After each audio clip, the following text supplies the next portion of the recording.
surely this transforms Benjamin Netanyahu. How historic will he become as a world leader? This is absolutely historic for Netanyahu. He has for decades been warning about the threat of an Iranian nuclear bomb against people who told him that it couldn't be stopped and that he didn't have the courage to act and wouldn't do it. And then at the moment of truth, he did, with the full support of the United States.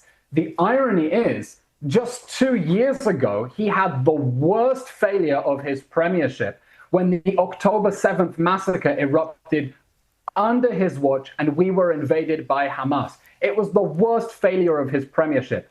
And that has now led to the greatest success of his leadership, which is the destruction of the Iranian nuclear program.